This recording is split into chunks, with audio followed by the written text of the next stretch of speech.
पहला प्रश्न। एक ही आरजू है कि इस खोपड़ी से कैसे मुक्ति हो जाए। आपकी शरण आया हूं।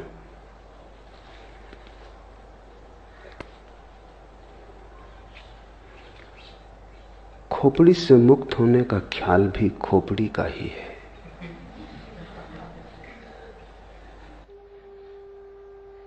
मुक्त होने की जब तक आकांक्षा है तब तक मुक्ति संभव नहीं, क्योंकि आकांक्षा मात्र ही, आकांक्षा की अभीप्सा मन का ही जाल और खेल है। मन संसार ही नहीं बनाता, मन मोक्ष भी बनाता है।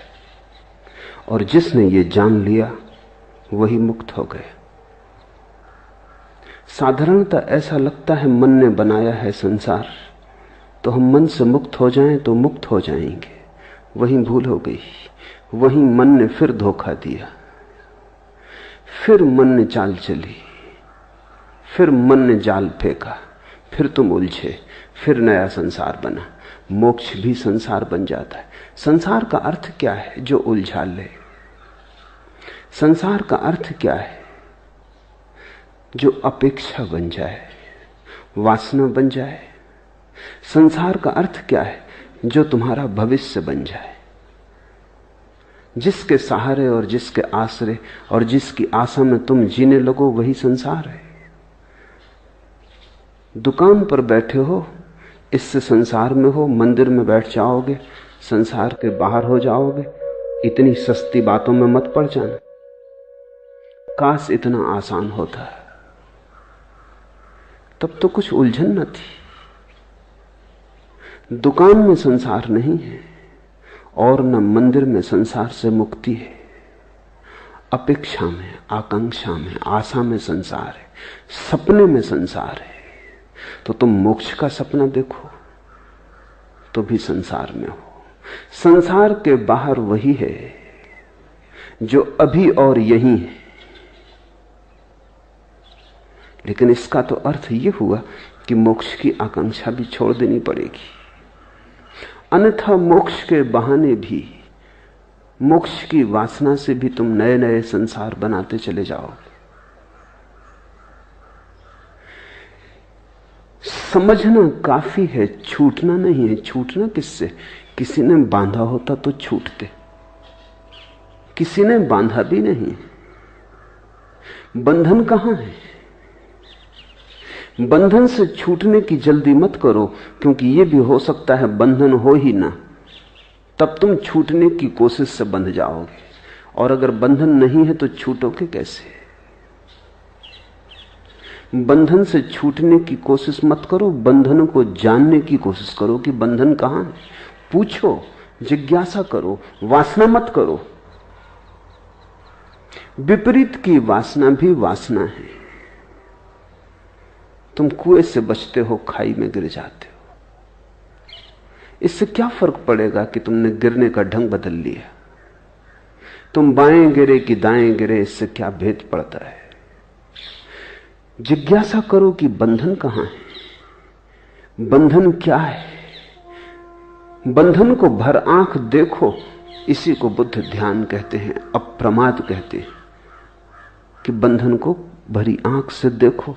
तुम्हारे देखने देखने में तुम पाओगे बंधन पिघला, बंधन गया। क्योंकि बंधन तुम्हारी मूर्छा है।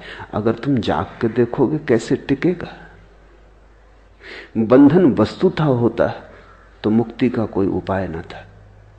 बंधन केवल ख्याल है, बात में से बात निकल आई है, कहीं कुछ है नहीं।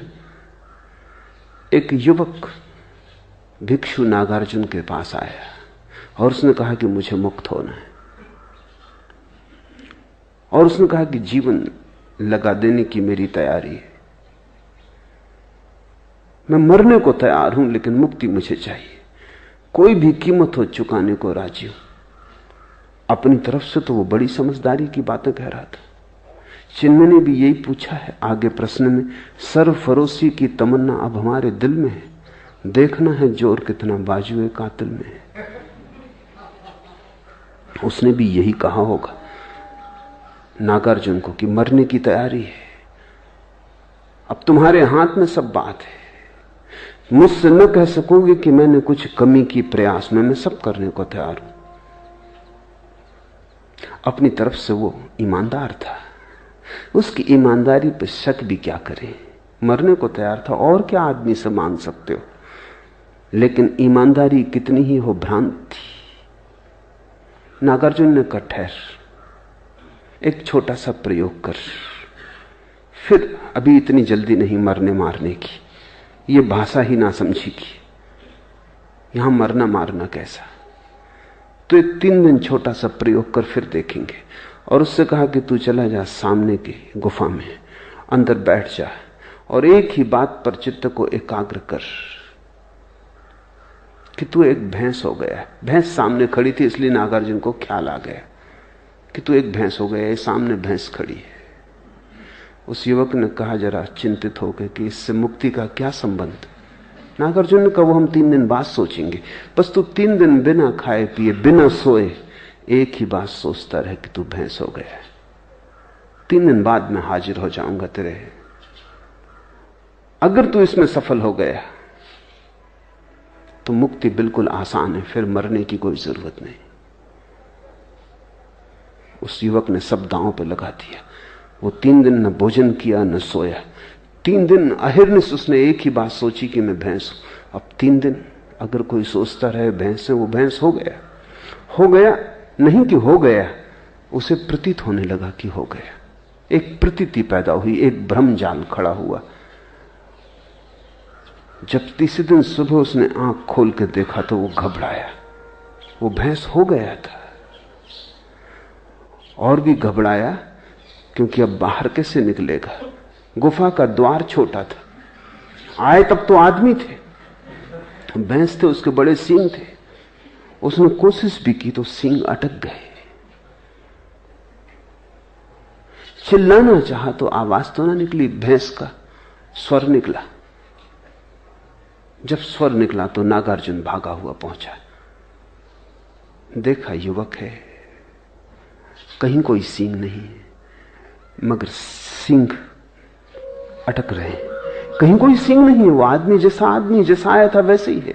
लेकिन 3 दिन का आत्मसम्मोहन, 3 दिन का सतत सुझाव, 3 बार भी सुझाव तो परिणाम हो जाते हैं। 3 दिन में तो करोड़ों बार उसने सुझाव दिए होंगे।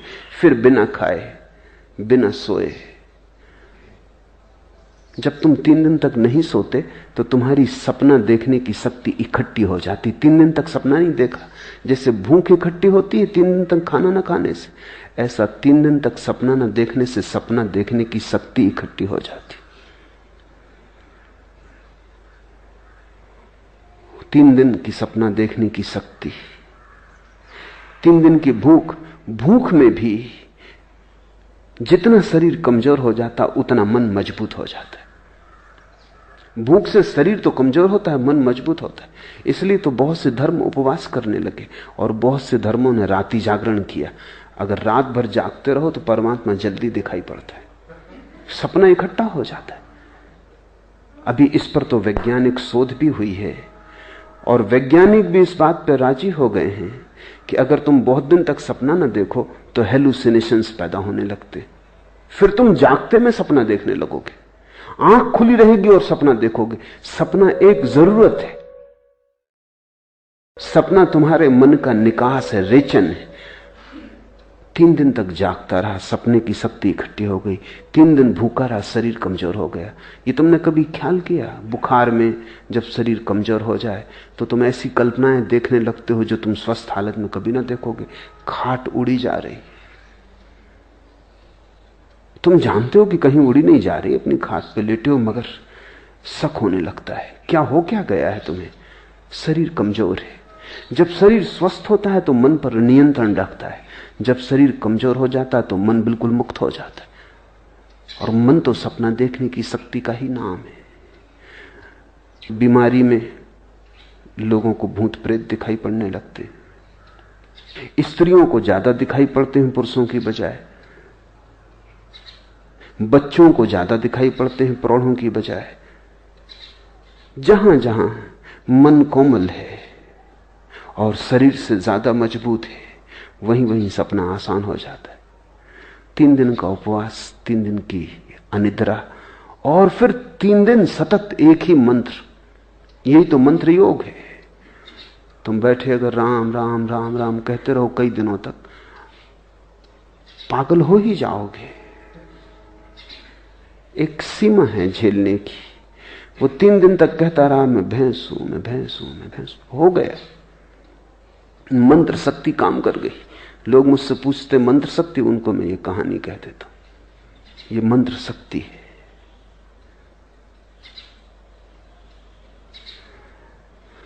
नागार्जुन द्वार पर खड़ा हंसने लगा। वो युवक बहुत शर्मिंदा भी हुआ और उसने कहा लेकिन आप हंसे, ये बात जस्ती नहीं। तुम्हारे ही बताए उपाय को मान के मैं फंस गया हूं, अब मुझे निकालो। सिंह बड़े, द्वार से निकलते नहीं बनता, और मैं भूखा भी हूं, नींद भी सता रही है।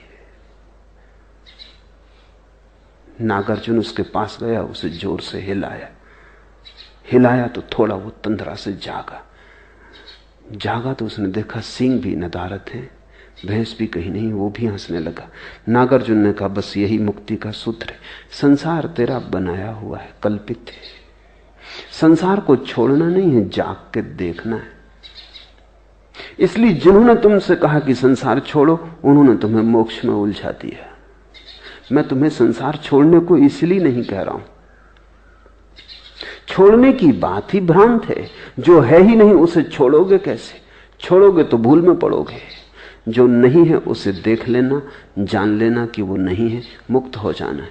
इसलिए बुद्ध ने कहा असत्य को असत्य की तरह देख लेना मोक्ष है, असार को असार की तरह देख लेना मोक्ष है। सारा राज देख लेने में। ये तो पूछो ही मत कि खोपड़ी से कैसे मुक्ति हो जाए। ये कौन है जो पूछ रहा है? ये खोपड़ी ही है जो पूछ रही है। अगर इस खोपड़ी की बात मान के चले तो इससे तुम कभी मुक्त ना हो पाओगे। जाग के देखो कौन पूछता है, गौर से सुनो कौन प्रश्न उठाता है। ये कौन है जो मुक्त होना चाहता है? क्यों मुक्त होना चाहता है? बंधन कहां है? और जिसने भी जाग के देखा वो हंसने लगा।